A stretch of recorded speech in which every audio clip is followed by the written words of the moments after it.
नमस्कार, आप देख रहे हैं चेजन 24। मैं हूं आपके साथ प्रिया। आज की बुलेटिन की शुरुआत बड़ी खबरों से। आपको बता दें कि सहसपुर पुलिस अपराधों पर अंकुश लगाने के लिए लगातार प्रयासरत है और इनामी अपराधियों की धरपकड़ तेज कर दी है। पुलिस क्षेत्रीय अधिकारी विकास नगर संदीप नेगी ने रविवार को थाना सहसपुर में प्रेस वार्ता के दौरान खुलासा करते हुए बताया कि इस पर इशरान पुत्र ताहिर, जिस पर 10,000 रुपए का इनाम भी रखा गया था, वो विगत 2 वर्षों से फरार चल रहा था। गिरफ्तार अपराधी पर पहले भी काफी मुकदमे हैं और वाहन चोरी की घटनाओं को लगातार अंजाम दे रहा था, जिसको लेकर सहसपुर थाना अध्यक्ष गिरीश नेगी के नेतृत्व में गठित पुलिस टीम द्वारा हरपटपुर सहारनपुर रोड से गिरफ्तार किया गया। गिरफ्तार चोर सहारनपुर उत्तर प्रदेश का निवासी है। सहसपुर पुलिस द्वारा 10,000 रुपये का इनामी इशरान उर्फ ताहिर, जो कि 2 वर्ष से फरार चल रहा था, वो गिरफ्तार किया गया और ये हरबटपुर रोड से गिरफ्तार किया गया। इस पे जो है पूर्व में काफ़ी मुकदमे हैं और इसके द्वारा जो है वाहन चोरी में संलिप्तता रहती है इसकी लगातार, और इस पे 10,000 रुपये का इनाम है, जिसको कि आज सहसपुर पुलिस द्वारा गिरफ्तार किया गया। सर, क्या इसके कुछ और भी साथी हैं? इसके पूर्व में साथी जो थे उनको गिरफ्तार किया जा चुका है और उनके मोटरसाइकिल की रिकवरी की जा चुकी थी। ये फरार चल रहा था, इसीलिए इस पे इनाम घोषित किया गया था। 2 साल से फरार था। आम आदमी पार्टी द्वारा आज होने वाले नगर निकाय चुनाव को लेकर ओबीसी आरक्षण लागू किए जाने की मांग की है। इस दौरान उन्होंने कहा कि अगर आरक्षण लागू नहीं होता है तो आने वाले दिनों में उग्र प्रदर्शन किया जाएगा।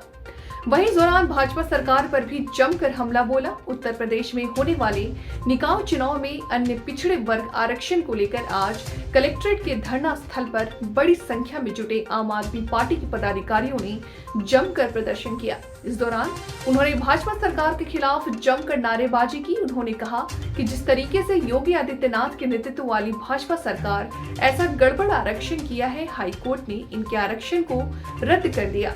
इतना ही नहीं, हाईकोर्ट ने यहाँ तक कह दिया कि अगर आप प्रतिक्रियाओं का पालन करते हैं तो आरक्षण में ओबीसी को उनका हक मिलेगा।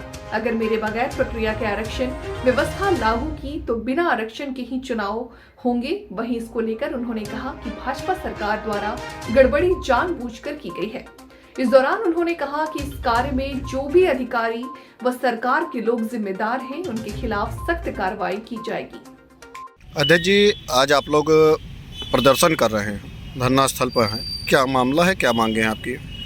अभी नगर पालिका चुनाव जो पूरे प्रदेश में प्रस्तावित हैं, इसमें जो आरक्षण की प्रक्रिया लगाई गई है उसको हाईकोर्ट ने निरस्त कर दिया है।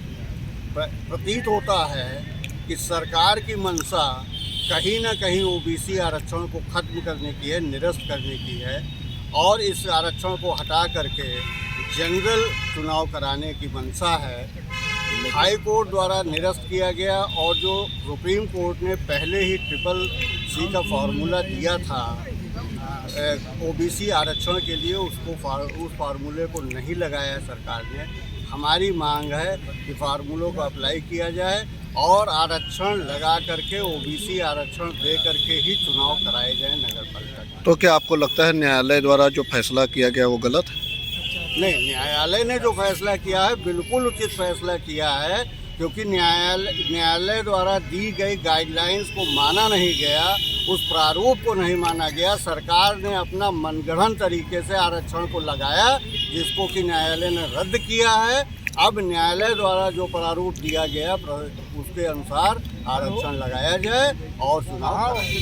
भाजपा भी ओबीसी आरक्षण को लेकर कोर्ट जाने की बात कही है, इस पर क्या कहें? हाँ, जब चारों तरफ से इनके ऊपर दबाव पड़ा है अब ये कह रहे हैं कि हम ओबीसी आरक्षण जरूर लगाएंगे और ये न्यायालय पर गए हुए हैं, सुप्रीम कोर्ट गए हुए हैं। वहाँ से जो फैसला होगा तद अनुसार यहाँ पर चुनाव कराया जाए, आरक्षण अवश्य लगाया जाए, उसको हटाने की जरूरत सरकार ना करे। और हम लोग इसीलिए यहाँ पे धरना प्रदर्शन कर रहे हैं। खबर यूपी के हरदोई जिले के पिहानी थाना क्षेत्र के ग्राम मचिया बखरिया का है। यहाँ के रामेश्वर पुत्र बुद्धा का 10 दिन पहले गांव के ही कुछ लोगों से विवाद हो गया था। इसके बाद वह लापता हो गया था। परिजनों ने की काफी खोजबीन के बाद रामेश्वर को गुमशुदगी की एफआईआर थाने में लिखाई गई थी। पीड़ित परिजनों का आरोप है कि पुलिस ने मामले में शिथिलता दिखाई और कोई फेरी कार्रवाई नहीं की, मामले को ठंडे बस्ते में डाल दिया। शनिवार को रामेश्वर का शव जनपद लखनऊ के थाना काकोरी क्षेत्र के गांव निकट नहर के उतराता में मिला था। इसके बाद परिजनों ने हत्या की आशंका जताई थी। अधिकारियों ने कहा कार्रवाई की मांग की है और साथ में परिजनों ने पोस्टमार्टम के बाद जब पुलिस का रवैया परिजनों ने लापरवाह देखा तो अफसर की चौखट पर न्याय की गुहार लगाने हरदोई के बीएम चौराहे पहुंचे। इसकी जानकारी होते ही शहर कोतवाल संजय कुमार पांडे पुलिस बल के साथ वहां पर पहुंच गए। आरोप है कि कोतवाल ने उनके साथ मारपीट की। कोतवाल संजय पांडे का एक वीडियो भी सामने आया है जिसमें वह पीड़ित परिजन को थप्पड़ मारते नजर आ रहे हैं। थप्पड़ इतनी जोर से था कि पीड़ित जमीन पर दूर जा गिरा और उसके मुंह से खून निकलने लगा। हालांकि मामले में अभी पुलिस अफसरों की तरफ से किसी भी तरह की कोई जवाब नहीं मिली है। सर, एक थप्पड़ मारने का वीडियो वायरल हो रहा है एक इंस्पेक्टर का, कहाँ का मामला है और क्या पूरे मामले में कार्रवाई की जा रही है? ये थाना कोतवाली शहर का मामला है, डीएम चौराहे का। एक व्यक्ति जिसका पोस्टमार्टम करा करके परिजन और गांव के अन्य लोग जा रहे थे डीएम चौराहे के पास। वहां पर उन लोगों ने जाम लगाने का प्रयास किया। पुलिस को सूचना मिली, पुलिस वहां पहुंची। पुलिस ने आवश्यक विधिक कार्रवाई करते हुए उनको उनके घर पिहानी भेज दिया है। शिकायत मिली है, उनके साथ कुछ बदसलूकी हुई है। इस पर राजपत्रित अधिकारी से जांच करा करके आवश्यक विधिक कार्रवाई की जाएगी। क्या पूरे मामले में तथ्य पाए गए हैं अभी तक? अभी तक जो पता चला है कि वो पिहानी के रहने वाले थे और उनका पोस्टमार्टम करा करके परिजन ले जा रहे थे। वहाँ पे कुछ उनके साथ परिजनों के साथ कुछ और लोग थे जो कि वहाँ जाम लगाने का प्रयास किए। इसी पर पुलिस ने कार्रवाई की है। सर, किस पुलिस अधिकारी पर जो है कोई एलिगेशन? प्रभारी निरीक्षक कोतवाली शहर पे आरोप लगाया जा रहा है, उसकी हम लोग जाँच करा रहे हैं। Happy life family and welfare society द्वारा न्यू ईयर मनाने के कल्चर को बदलते हुए इस ऑफर्स स्माइल डे के उत्सव के रूप में विश्व का सबसे बड़ा उत्सव बनाने के लिए श्री कटरा रामलीला कमेटी प्रयागराज के प्रांगण में 200 अनाथ एवं गरीब बच्चों के सामूहिक जन्म दिवस द्वारा और मुंबई के परेल में वाडिया हॉस्पिटल में 250 कैंसर पीड़ित बच्चों को मुस्कान देकर मनाया गया, जिसमें सभी बच्चों को खाने के पैकेट, उपहार, छाता, किताबें और बहुत सारे गिफ्ट उपहार में दिए गए। शाम को पनवेल स्थित अनाथ आश्रम में भी बच्चों का सामूहिक जन्म दिवस मनाया गया, जिसमें संस्था अध्यक्ष जितेश केसरवानी ने बताया कि अब की बार मिलिट्री के जवान महेश और मित्राम सिंह द्वारा हरदुआ ग्राम में भी 50 गरीब और अनाथ बच्चों को सामूहिक जन्म दिवस की मनाया गया है। उसके बाद यह जवान यहाँ भी कार्यक्रम में शामिल हुए। मुख्य अतिथि के साथ आज के उत्सव की विशेषता रही कि 14 फीट ऊंचे मंच पर स्पेशल तिरंगा झांकी का प्रदर्शन किया गया, जिसमें नगर अध्यक्ष गणेश केसरवानी ने तिरंगा बैलून आसमान में उड़ाकर ऊंचाई को छूने का संदेश दिया और अम्ब्रेला डांस में बच्चों का साथ दिया। जादूगर गोगा ने भी बच्चों का खूब मनोरंजन किया और बच्चों का उत्साहवर्धन विशेष अतिथि महामंडलेश्वर किन्नर अखाड़ा प्रयागराज कल्याणी नंदनी गिरी जी ने भी किया और कार्यक्रम में देश भर में करने की बात कही। माननीय अतिथि श्री लल्लू लाल गुप्ता श्री सौरभ ने बच्चों को भारत का भविष्य बताया और आज ऑर्फेन्स स्माइल डे को पूरे भारतवर्ष में व्यापक तरीके से मनाया जाएगा, इसका आश्वासन दिया। सिविल डिफेंस ने चीफ अन्नू भैया, रॉबिस व्यापार मंडल महामंत्री अल्लापुर और अन्य अतिथि ने कार्यक्रम को सराहना की और इस बच्ची की मुस्कान को सर्वश्रेष्ठ मुस्कान बताया। कमेटी प्रांगण के विशेष सहयोग रहा और अन्य सहयोगी संस्था विशाल संकल्प संस्था से डॉक्टर अंजलि जी के साथ 60 बच्चे और इंजीनियर नरेंद्र, अभिनेत्री Muskan Khan, Bulbul ji, eye global hospital, Baba dairy, Pari parlour, miss Sweety, Manjula fashion, Lisa collection एवं प्रयागराज के समस्त सहयोगियों का साथ रहा। कुछ व्यापारी महाराष्ट्र, गुजरात, उत्तर प्रदेश के भी सम्मिलित हुए, जिन्होंने संस्था को विशेष सहयोग दिया। मीडिया प्रभारी सनी केशरवानी ने कार्यक्रम के प्रचार प्रसार में विशेष सहयोग किया। मैनपुरी पहुंचे सपा के राष्ट्रीय अध्यक्ष अखिलेश यादव जिले के सैनिक स्कूल के कार्यक्रम में शिरकत करने पहुंचे। उनके साथ मैनपुरी सांसद डिम्पल यादव भी मौजूद थी। उसके बाद शहर के एक मिष्ठान भंडार पर पहुंचे अखिलेश यादव ने, जहां पत्रकारों से बात करते हुए उन्होंने कहा कि सरकार ने जानबूझकर सुप्रीम कोर्ट के आदेश की अवहेलना की और निकाय चुनाव करने की कोशिश की। साथ ही भारतीय जनता पार्टी दलितों को भी आरक्षण खत्म करने का और तो और कोशिश करेगी। वहीं केशव प्रसाद मौर्य के सवाल पर उन्होंने कहा कि हमने तो पहले भी उन्हें ऑफर दिया था, बोला था कि 100 विधायक ले आए और मुख्यमंत्री बन जाए। भारतीय जनता पार्टी में पिछड़े और दलित नेता जब पहुंच जाते हैं तो उनकी आत्मा मर जाती है। आइए सुनते हैं और क्या कुछ कहा अखिलेश यादव ने। आइए सुनते हैं उनकी जुबानी। अखिलेश जी, प्रदेश में ओबीसी आरक्षण को लेकर आंदोलन की बात चल रही है। देखिए, सरकार जानती थी, अगर हम दूसरी तरीके से कहें तो कंटेम्प्ट ऑफ कोर्ट भी है कि जब सरकार की जानकारी में था कि सुप्रीम कोर्ट ने पहले भी इस तरह की कहा था व्यवस्था के लिए, उसके बाद भी सरकार ने निकाय चुनाव जानबूझ के कराने की कोशिश की और पिछड़ों का आरक्षण अभी छीन है। आने वाले समय में ये दलित भाइयों का भी आरक्षण छीनेंगे। जो बाबा साहब भीमराव अम्बेडकर जी ने हमें रास्ता दिखाया, जो संविधान के तहत हमें व्यवस्था मिलनी थी, तो उन अधिकारों को छीनने का काम सरकार कर रही है। और ये फैसला केवल निकाय का नहीं है, उनके काम करने का तरीका अगर आप देखो, जितने भी अपॉइंटमेंट्स हैं उसमें कहीं भी आरक्षण की कोई बात नहीं है। आप वाइस चांसलर देख लीजिए, आप वाइस चांसलर के माध्यम से जो अपॉइंटमेंट है वो देख लीजिए। ये सबसे बड़ी टेक्निकल यूनिवर्सिटी है जिसके वाइस चांसलर पर उंगली उठ रही है। जितने भी डायरेक्टर्स अपॉइंट हुए हैं वो कौन लोग हैं। इसलिए भारतीय जनता पार्टी पिछड़ों का वोट लेना जानती है, लेकिन उन्हें सम्मान देना नहीं जानती। जब हक और सम्मान की बात करेंगे तो भारतीय जनता पार्टी के लोग हमेशा धोखा देंगे। बुलंदशहर में सर्दी और कोहरे से परेशान स्टूडेंट्स ने लगाई डीएम से छुट्टी की गुहार। कड़ाके की सर्दी और घने कोहरे में स्कूल जाने को मजबूर है मासूम। स्कूल के बच्चों ने डीएम से गुहार लगाते हुए कहा कि डीएम सर छुट्टी करा दो, कोरोना का भी डर है। बुलंदशहर में सर्दी और घने कोहरे के कारण लगातार गिर रहा है पारा। घने कोहरे के चलते विजिबिलिटी है सामान्य से भी कम। बुलंदशहर के शिकारपुर स्थित एक स्कूल के बच्चों ने लगाई डीएम से गुहार। क्या नाम है बेटा आपका? मेरा नाम हर्षित शर्मा। कहाँ पढ़ते हो? RSM Olympian public school Shikarpur. अच्छा बेटे, बहुत ज़्यादा सर्दी पड़ रही है, किस तरह की परेशानी आ रही है आपको? बहुत ज़्यादा ठंड लगती है हमें भी। डीएम सर कृपया हमारी भी छुट्टी करा दें आज स्कूलों की।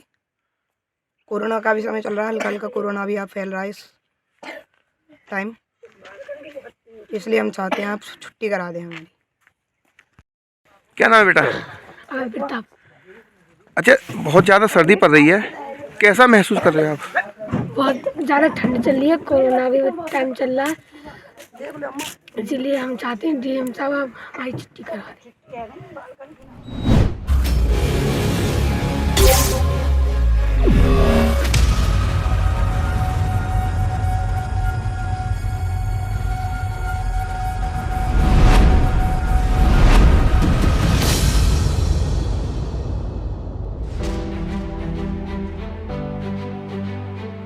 The blessed land of Ram, the modern land of expressways, the blessed land of Krishna, the leading state with 5 international airports, the blessed land of Ganga and many religions, the dynamic land with rapid connectivity, Uttar Pradesh, the land that has always remained India's cultural and spiritual capital, now has been transformed into New India's growth engine.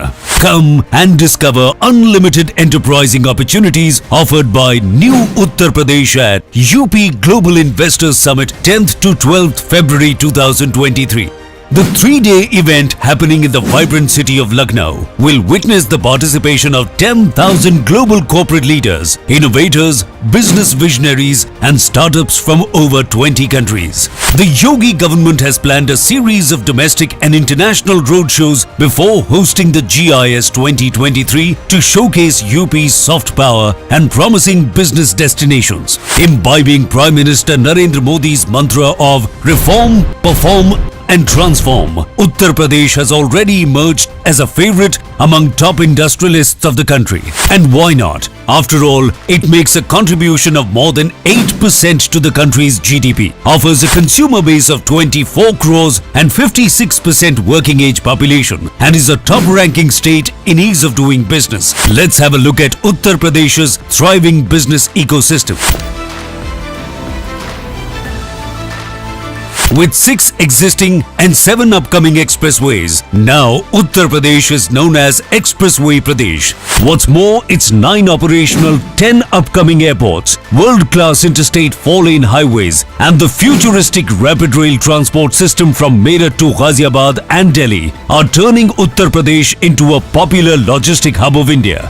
The state is also the destination of India's first water transport system and the largest airport coming up at Jewar. Now, that is why UP is called the gateway of big future investment plans. Uttar Pradesh is also the chosen destination for developing India's defense industrial corridor. Fertile land and ample water resources make Uttar Pradesh ideal for agro and food processing and dairy. UP is India's #1 producer of grain, sugar, potato, pea and ethanol. Add to this, the state also holds the distinction of being India's largest mobile manufacturing hub. Zero tolerance on crime and corruption, plus the development of mega projects like IIT GNL in Greater Noida, Mega Food Park in Bareilly, Trans Ganga City in Unnao, Plastic Park and Garment Park in Gorakhpur, and several flatted factory complexes has transformed UP into an investment magnet for big corporates and MSMEs equally. Today, the state is India's emerging data center hub, medical hub and educational hub, and offers metro connectivity in all the major cities, enhancing the ease of living. Such is the positive response to the plan of developing Film City in Noida that today Uttar Pradesh has turned into India's preferred shooting location. Another successful endeavor is the One District, One Product project, which now many other Indian states are following. No doubt, with 90 lakh MSMEs thriving dynamically, UP is the new MSME hub of India. So come and explore sector-specific industrial project, robust infrastructure and India's best industrial policies, all customized to expand your business. Inspired by PM Modi's dream of Digital India, UP's digital progress is remarkable. Here you can give your business the desired edge through single window portal for all application and approvals, online incentive management system OIMS for application of incentives, investors relationship management system for hand-holding support. All these investor-friendly initiatives have one goal: highlighting Uttar Pradesh on global platform and making it a $1 trillion economy. Come and enjoy a business ecosystem guided by the vision of Prime Minister Narendra Modi, strengthened by the leadership of Yogi Adityanath. Come, invest in Uttar Pradesh, New India's growth engine. फिलहाल वक्त हो चला एक छोटे से break का, जल्द हाजिर होंगे, तब तक के लिए आप बने रहे हमारे साथ। मुझे दीजिए इजाजत, नमस्कार।